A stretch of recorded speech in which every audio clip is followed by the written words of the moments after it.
భక్తుల కొంగు బంగారం శ్రీ సింహాద్రి అప్పన్న. సింహాద్రినాథుని అమితంగా ఆరాధించే వారిలో ఒడిశా భక్తులే ఎక్కువని చెప్పాలి. శ్రీ వరాహ లక్ష్మీ నరసింహస్వామి అంటే ఒడిశా భక్తులకు పంచప్రాణాలు. వారి ఇలవేల్పు ఈ దేవుడే. కష్టాలు తొలగించే నాథుడు శ్రీ సింహాద్రినాథుడేనంటారు ఒడిశా భక్తులు. సింహాద్రి అప్పన్న మాలధారణలో వారి సంఖ్య ఎక్కువగానే ఉంది.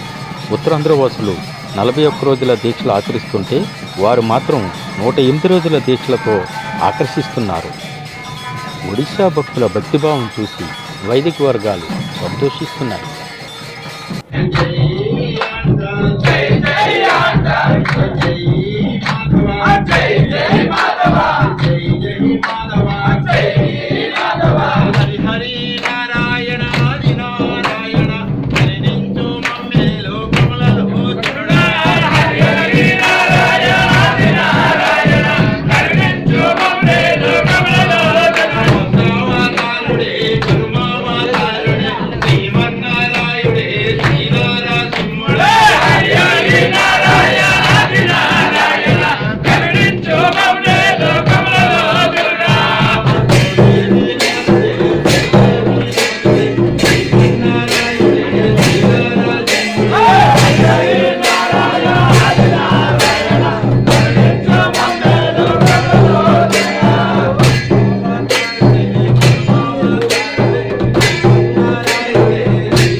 ఈ యొక్క అప్పన్న దీక్షలు చేసిన తర్వాత నాలో మార్పు, మరి నా ఆరోగ్యం కుదురుపడింది.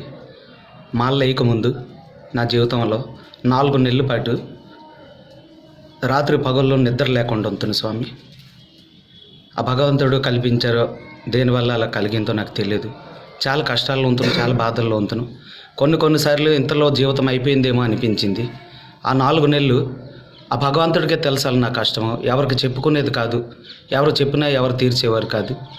కానీ ఈ యొక్క అప్పన్న స్వామి దీక్షలు పెట్టిన తర్వాత భగవంతుడు నాకు ఆ యొక్క బాధని దూరం చేసి కొండంత శక్తినిచ్చి భగవంతుడు ఎప్పుడు నా వెనకుండి నాకు ముందుకు పంపిస్తున్నారో, స్వామి ఈ యొక్క మాలలో నువ్వు జీవితం ఉన్నంతకాలం ధరించు, నేను నీ అంటే ఎప్పుడు ఉన్నానని భగవంతుడు నాకు ఒక సూచన తెలియపరిచారు. భగవంతుడు ఎప్పుడు మాకు చల్లగే చూస్తూ ఉన్నారు.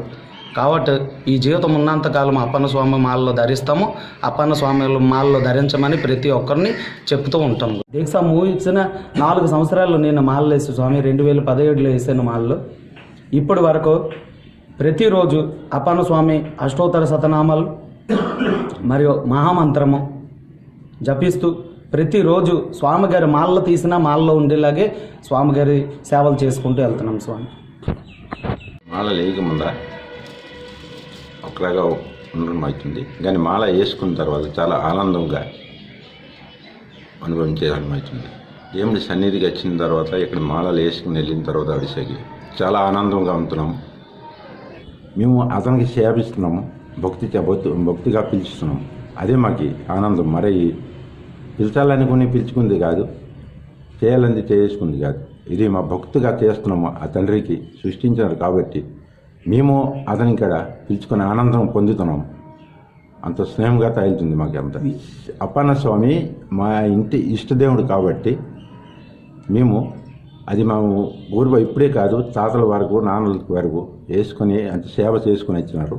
కానీ ఈ సేవ మాకి మాల సేవ తెలియకును. కానీ రాజుగారు పీఠంకి వచ్చి మేము మాల వేసుకొని 8 సంవత్సరాలు అయిపోతుంది. కానీ అంత ఆనందం తగులుతుంది. దానికి ముందు కానీ ఇప్పుడు చాలా ఆనందం తగులుతుంది. ఆ మాల వేసుకొని మాకు ఎక్కడ వెళ్ళినా ఆ అప్పన్న స్వామి మాకు దారి చూపిస్తున్నారు. ఇది మా స్వార్థంగా చెప్పడం లేదు, ఇది స్వయంగా దేవుడే నడిపించుకొని వెళ్ళేలాగా మాకు అని కనిపిస్తుంది. అందుకే మేము అతని సేవ చేసుకొని మాకు అంత ఆనందంగా ఉంటున్నాం. కష్టాలు పడ్డాం స్వామి. మేము అలాంటి కష్టం ఏంటంటే నాకు 3 అమ్మాయిలు.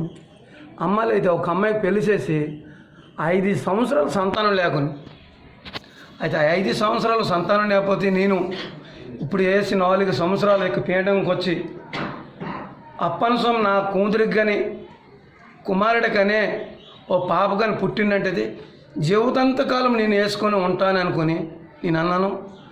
అనగా అప్పన్న స్వామి దయచేసి నా కుమార్తెకి ఒక మగబిడ్డ ఇచ్చాడు. అది చాలా ఆనందము. ఆ మనవడి పేరు నరసింహ. అప్పన్న స్వామి మాలు ఎవరు వేస్తారో ఎటువంటి కష్టం రాణించాడు అప్పన్న స్వామి. అండదండగా నీ తోడుగా ఉంటాడు. రాబోయే రోజుల్లోని మాకు ఇక్కడ సైప్యం దొరికితే కూడా చిమంచంలోని ఇంకా భక్తులు పెరగాలనుకుని మేము ఆశిస్తున్నాము. ఒడిశా స్వాములందరూ ఆంధ్రాకే వస్తున్నారు. అనుకున్న కోరికలన్నీ మాకు నెరవేరుస్తుంది. 2017లో ఈ మాల ధరించాను. దీనికి ముందు స్వామివారు నేను చాలా కష్టాలు అనుభవించాను. తాగుడు, దుష్టకర్మలు, శత్రులు ఇటువంటివి నాకు ఎక్కువ ఉన్నావు. కానీ ఎప్పుడైతే నేను ఈ మాల ధరించాను అప్పటి నుంచి నాకు ఎలాంటి శత్రుత్వము మరి ఎలాంటి అపకారాలు ఇవల్ల మరి నా ఒంట్లో లేవు. నాకు అవి అటాక్ కూడా చేయలేవు. నేను తెలుగు వాడిను చక్కగా తెలుగు పెట్టినే కానీ ఒడిశాలో పుట్టినాను కాబట్టి నేను తెలుగు చక్కగా చెప్పలేను, క్షమిస్తారు. కానీ అలా చెప్పాలంటే నాకు ఇంక తెలుగు చక్కగా శ్రేష్టంగా చెప్పలేను.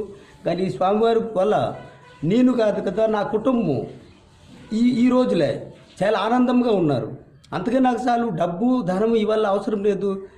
ఏకమతం నాకు ఈ స్వామివారు సేవ, ఆ స్వామివారి తాలూకా సేవ చేసి అది పరిపాలితమవుతుంది. నాకు ఆనందము, ఆనందము, నా పిల్లలు, నా అమ్మ, ఇంకా నాకు తగలాటం నా పరివారము, అంతే నా సహకుటుంబము, ఊరు వాళ్ళు అందరూ అతి క్షేమంగా ఉన్నారు. నేను ఊరితోని మా పిల్లల పాపలతోని చాలా చాలా సంతోషంగా ఉన్నాను. నేను వరాహలక్ష్మీ నరసింహస్వామి దివ్య అనుగ్రహంతో మన ఆంధ్ర స్వాములతో పాటు ఒరిస్సా స్వాములు కూడా చాలా అద్భుతంగా స్వామివారి దీక్షను తీసుకోవడం జరుగుతుంది.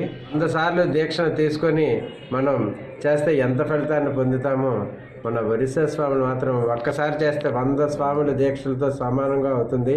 ఎందుకంటే వాళ్ళు తెల్లవారి వేకుజాను 3 గంటలకే లేచి ఒక పెద్ద చెరువు ఉంటుంది. ఆ చెరువు దగ్గరికి వెళ్ళి స్నానపానాలు చేసుకొని స్వామివారి సుప్రభాత సేవలు చేసుకొని స్వామివారి అష్టోత్తరాలు చేసుకొని స్వామివారి క్షమాపణ మంత్రాలు అన్నీ చేసుకొని నగర సంకీర్తన చేసుకొని మళ్ళీ వచ్చి పీఠంలో వాళ్ళు ఎంతమంది ఉన్నారో అంతమంది కూడా ఒక సామూహికంగా అందరూ ఒక దగ్గర ఉండి ప్రసాదాలు ఉదయాన్నే తదియారాధన ప్రసాదాలు అన్నీ చేసుకొని రాత్రి కూడా చేసుకొని చాలా ఆనందంగా హాయిగా స్వామివారి దీక్షలో వాళ్ళ జీవితాన్ని ధన్యం చేసుకుంటున్నారు. అది మాటలతో వర్ణించలేని భక్తి. అది అంత ఆనందంగా ఆరోగ్యంగా స్వామివారి దీక్షలో వాళ్ళ జన్మల చరితార్థం చేసుకుంటున్నారు. స్వామి చిత్రపూరు, అర్జిపురం, పెద్దర్జిపురం, చిన్నర్జిపురం, గోపాలపురం, ఇచ్చాపురం, మరి గడగడాపల్లి, బరంపురం, ఇలాగా చాలా గ్రామాల నుంచి వేసుకుంటున్నారు స్వామి. వాళ్ళ 100 మందిలో 90 మందికి అప్పన్న స్వామి ఇంటి ఇలవేల్పు.